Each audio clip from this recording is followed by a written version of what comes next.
Tamil Nadu assembly ఎన్నికల ఫలితాలు వచ్చిన వెంటనే రజనీకాంత్ విజయ్ ని అభినందిస్తూ ఒక పోస్ట్ కూడా చేశారు sir. My congratulations to Thiru Vijay, president of the victorious Tamilaga Vettri Kazhagam, and to the members of his party on a resounding victory in the recently concluded Tamil Nadu legislative assembly elections అని చెప్పేసి.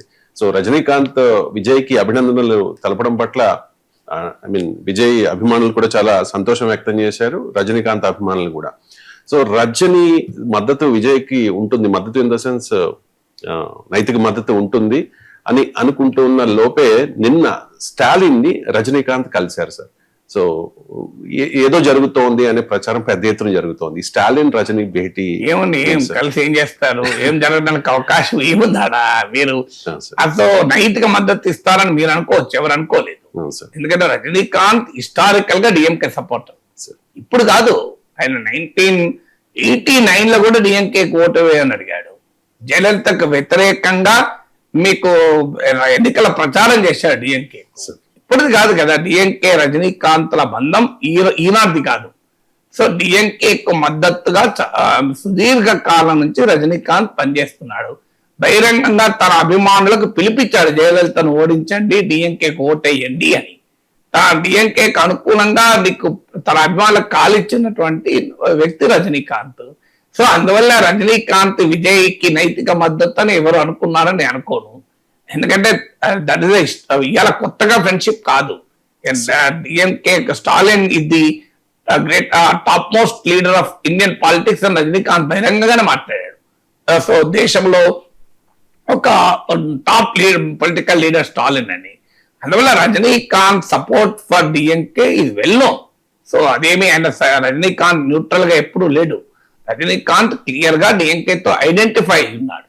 సో అందువల్ల రజనీకాంత్ ఐడియాలజికల్ గా కాస్త బీజేపీ టిల్ట్ ఉన్నా, మీకు spiritual politics అని ఆధ్యాత్మిక రాజకీయాలని చెప్పినా, అల్టిమేట్ గా తమిళనాడులో ఉన్న డిఎంకే పోలరైజ్డ్ పొలిటికల్ స్పెక్ట్రమ్ లో Rajini was always with DMK. అందువల్ల కొత్తగా వచ్చి కాదు, బహుశా ఈ ఓడిపోయిన సమయంలో అందులో ఇంకో ఫిల్మ్ పర్సనాలిటీ గెలిచాడు కనుక this is the time to express solidarity. అది రజనీకాంత్ అప్రిషియేట్ చేయొచ్చు, ఎందుకంటే సాధారణంగా ఎవరు గెలిస్తే వాళ్ళ వైపు వెళ్తుంటారు. కానీ అలా కాకుండా తాను మొదటి నుంచి డిఎంకేకి మద్దతుగా ఉన్నాడు కనుక ఆ కన్సిస్టెన్సీని మెయింటైన్ చేసేందుకు అప్రిషియేట్ చేయాలి. సాధారణంగా చాలా మంది ఎవరికి ఇప్పుడు బడ్జెట్ వచ్చింది అనుకోండి, ఏ ప్రభుత్వ బడ్జెట్ వచ్చినా వ్యాపారవేత్తలు దాన్ని వెల్కమ్ చెప్తూనే ఉంటారు. నేను ఇప్పటికీ నా లైఫ్ లో దాదాపు 40 ఏళ్ళుగా బడ్జెట్లు చూస్తున్నా. ప్రతి బడ్జెట్ తర్వాత ఫిక్కీ, అసోచామ్, మీకు సిఐఐ వీళ్ళు స్టేట్మెంట్లు ఇస్తారు.